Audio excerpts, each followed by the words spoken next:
দাফন কাফন যখন আপনাকে হয়ে যাবে, এই যে কবর যখন কবরস্থ করা হলো আপনাকে, বিদঘুটে অন্ধকার। দেখেন আপনাকে যখন না কবরস্থ করা হবে, যখন আপনি এই যে কবরের মধ্যে শুইছেন, শোয়ানো হয়েছে আপনাকে, এই যে হাতে মুষ্টিবদ্ধ করে অনেকে কি করে, মাটি দেয় না, যখন মাটি দিবে ধাপ ধাপ আওয়াজ কিন্তু আপনি ভিতর থেকে শুনবেন। আপনার রূহটার অবস্থা তখন কি হবে জানেন? আরে মায়ার বাড়ি, প্রাণের সন্তান, প্রাণের স্ত্রী, প্রাণের বন্ধু, কত আয়োজন, কত ব্যস্ততা। আজকে অফিসের কোনো ব্যস্ততা নাই, আজকে বাড়ির কোনো ব্যস্ততা নাই। কার জন্য এত কিছু করলাম? কেউ তো আমাকে রাখলো না, সবাই কবরে থুয়ে আসলাম, সবাই থুয়ে আসলো কবরে।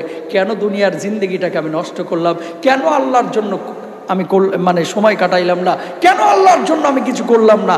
ঠিক সেই সময় যখন আপনাকে মাটি দেওয়া হচ্ছে, ওই সময় ফিল করে কি কোনো লাভ আছে? কোনো লাভ নাই। মুতু কবলা আন তামুত।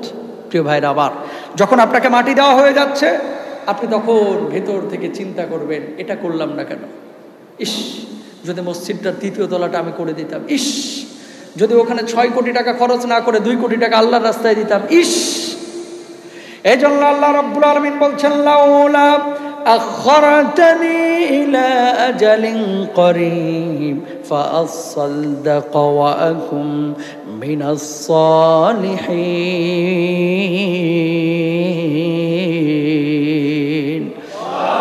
ওই মানুষগুলো তখন বলবে, আল্লাহ, দুনিয়ার জিন্দগিতে যখন আমি জীবিত ছিলাম, মাবুদ গো বুঝি নাই, মাবুদ গো বুঝি নাই। ও গো আল্লাহ, মানুষ তো আমার মাটি দিয়ে চলে যাচ্ছে, কিছু সময়ের জন্য আমার দুনিয়ায় পাঠায় দাও না, একটু দান সাদাকা করে আসে, তোমার রাস্তায় খরচ করে আসে, নামাজ পড়ে আসে, রোজা করে আসে, হজ করে আসে। আমার আল্লাহ রাব্বুল আলামিন তখন বান্দাকে জবাব দাও, 60 বছরের জীবন পেয়েছিলি, 70 বছরের জীবন পেয়েছিলি, তোকে তো আমি পয়সা কম দিই নাই। এই 70 বছরের জিন্দগিতে কয়েক কোটি টাকার মালিক আমি আল্লাহ তোরে বানাইছিলাম, শুধু আমোদ ফুর্তি করে শেষ করেছিস, নিজে বাড়ি গাড়ি সব করেছিস। আজকে তোর বাড়ি গাড়ি সন্তান ভোগ করবে, স্ত্রী ভোগ করবে, তুই নিজের জন্য কি করেছিস? সুতরাং আপনি যদি দান সাদাকা করেন, সেদিন আপনার ভেতরে কোনো হা হুতাশ কাজ করবে না। আল্লাহর রাস্তায় খরচ করলে সেদিন হা হুতাশ হবে না, আর যদি খরচ না করেন সেদিন হা হুতাশ করে কোনো লাভ হবে না। ঠিক কিনা?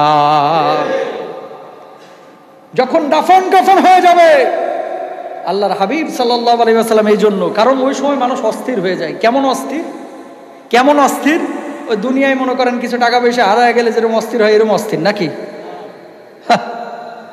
ওই সময়ের অস্থিরতা, ওই সময়ের আর্তনাদ এই পৃথিবীর কোনো মানুষ যদি শুনতে পাইতো, পৃথিবীর মানুষ সমস্ত কাজকর্ম ছাড়া শুধু কবরের জন্য আর আল্লাহর জন্যই কাজ করতো। আল্লাহু আকবার। গ্রামগঞ্জে যখন গরু ছাগল ওই যে গরুস্থানে চড়ে, দেখবেন হুট করে চড়তে চড়তে একটা কবরের পাশে, আমরা দেখছি ছোটবেলায়, আপনি দেখছেন কিনা জানি না, চড়তেছে চড়তে চড়তে একটা কবরের কাছে গেছে, দিছে দৌড়, ভয়ে। আছে না নাই? কেন? চতুষ্পদ জন্তু সে আওয়াজ শুনতে পায়, জিনেরা সে আওয়াজ শুনতে পায়, গরু ছাগল ঘোড়া উট মহিষ শুনতে পায় কোন আওয়াজ? যেই কবরে আযাব হয়। কিন্তু মানুষ শুনতে পায় না। মানুষ যদি শুনতে পাইতো, পৃথিবীর অবস্থা স্বাভাবিক হতো না। কথা বলেন না কেন? মানুষ শুনতে পাইলে পৃথিবীর অবস্থা স্বাভাবিক হতো না। রাস্তাঘাটে 2-1টা অ্যাক্সিডেন্ট যখন দেখেন, ভুঁড়ি বাইরে হয়ে গেছে, মাথার ঘিলু বাইরে হয়ে গেছে, এগুলো দেখে আয়সা অনেকে বলে, দেখবেন যে ভাই আমি 7টা দিন ভাত খাইতে পারি না ওই অ্যাক্সিডেন্টটা দেখার পরে। বলে কি বলে না? বলে কি বলে না? বলেন।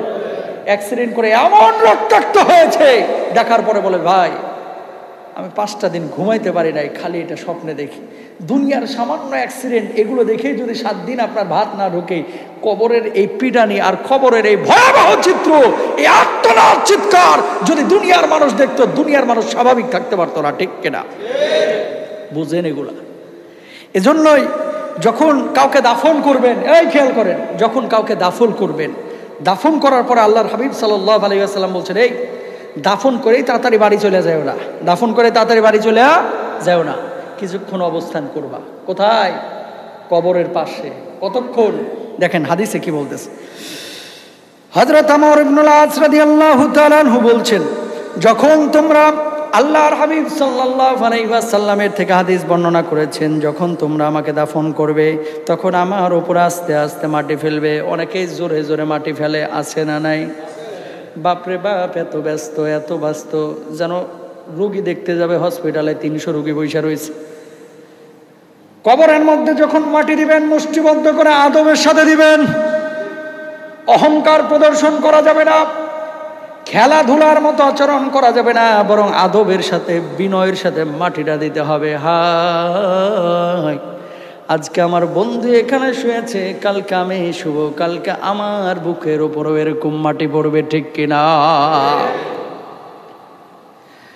দেখেন কি বলছেন, তখন আমার উপর আস্তে আস্তে মাটি ফেলবে এবং আমার কবরের পাশে এতটুকু সময় দাঁড়িয়ে থাকবে, যতটুকু সময়ের মাঝে উট জবাই করে তার মাংস বন্টন করা যায়, যেন আমি তোমাদের সংস্পর্শ আতঙ্কমুক্ত হয়ে দেখতে পাই যে আমার রবের দূতদেরকে কি দিয়ে ফেরত পাঠালাম। বলুন সুবহানাল্লাহ।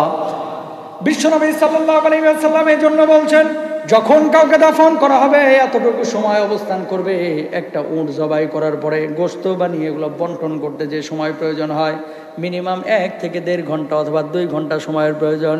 আল্লাহর হাবিব বলছেন, এই সময়টুকু তোমরা অপেক্ষা করো, সেই জায়গায় অপেক্ষা করো, কারণ ওই ব্যক্তি, মুর্দা ব্যক্তিকে যে কবরের মধ্যে রাখা হয়েছে, একটু পরেই 2 জন ফেরেশতা আসবে, মুনকার নাকির, তাকে প্রশ্ন করবে, মার রাব্বুকা ওয়া মা দীনুকা ওয়া মান নাবিয়্যুকা। যখন প্রশ্নগুলো করবে তখন যেন ভয় না পায়, আতঙ্ক মুক্ত থাকে। আর আপনি যখন আল্লাহর কাছে দোয়া করবেন, আল্লাহ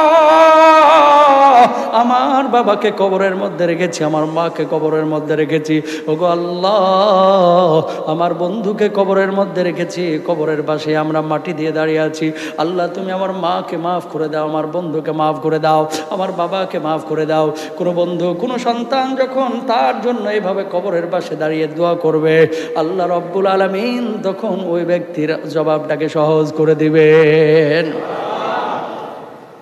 অনেকে দেখবেন এমন ব্যস্ত, ফোন নিয়ে গেছে, কবর দিতেছে, মাটি ফেলতেছে, দোস্ত কোথায় রে? ওই 10 নম্বর সেক্টরের গেটের সামনে দাঁড়া, আমি আইতেছি, এই যে দুমুটো মাটি দিয়েই চলে আইতেছি। কথা বলেন না কেন? আছে না নাই? এরকম করা যাবে? যাবে না, এত ব্যস্ত হওয়া যাবে না। নিজের যখন সময়টা শেষ হয়ে যাবে তখন বুঝবেন ঠেলা ডাকারে কয়, ঠিক কিনা? বেয়াদবি করা যাবে না। আল্লাহর হাবিব সাল্লাল্লাহু আলাইহি ওয়াসাল্লাম তার জন্য দোয়া করতে বলেছেন, কি দেখেন, আল্লাহর হাবিব সাল্লাল্লাহু আলাইহি ওয়াসাল্লাম আরো বলেছেন, এভাবে দোয়া করবেন, আল্লাহুম্মা হাযা আবদুকা ওয়া আনতা আ'লামু বিহি মিন্না ওয়া লা না'লামু মিনহু ইল্লা খায়রা ওয়া ক্বাদ আজলাসতাহু লিতাসআলা আল্লাহুম্মা ফাসাব্বিতহু বিল কওলি সাবিত ফিল আখিরি কামা সাব্বাতহু বিল কওলি সাবিত ফিল হায়াতিদ দুনিয়া আল্লাহুম্মা আরহামহু ওয়াল হিকহা বিনিবিহি মুহাম্মাদিন সাল্লাল্লাহু আলাইহি ওয়াসাল্লাম ওয়া লা তাদিল্না বা'দা ওয়া লা তাহরিমনা আজরা। বলুন আল্লাহু আকবার। কি, হে আল্লাহ তাকে পরকালে দৃঢ় কালিমার মাধ্যমে অবিচল রাখো, যেভাবে তাকে ইহকালে দৃঢ় কালিমার মাধ্যমে অবিচল রেখেছিলে। হে আল্লাহ তার প্রতি রহম করো, তাকে তার নবী মুহাম্মদ সাল্লাল্লাহু আলাইহি ওয়াসাল্লামের সঙ্গে মিলিত করো, তার অবর্তমানে আমাদেরকে গুমরাহ করো না এবং তার প্রতিদান থেকে আমাদেরকে বঞ্চিত করো না। বলুন সুবহানাল্লাহ। এভাবে দোয়া করবেন। দোয়া যখন করা হয়, আল্লাহ দোয়া কবুল করলেও ওর প্রশ্নের জবাবটাকে সহজ করে দেন। দোয়া করতে হবে, এত অস্থির হওয়া যাবে না। অনেকে মাটি দিয়ে কোনো মতো, বাপরে বাপ এখন যাই, বাড়ি যাই, শেষ হয়েছে, এরকম মনে করে। এরকম করবেন না। বুক চাপড়িয়ে কান্নাকাটি করা যাবে না। দাফন করার পরে বুক চাপড়িয়ে কান্নাকাটি করা যাবে না।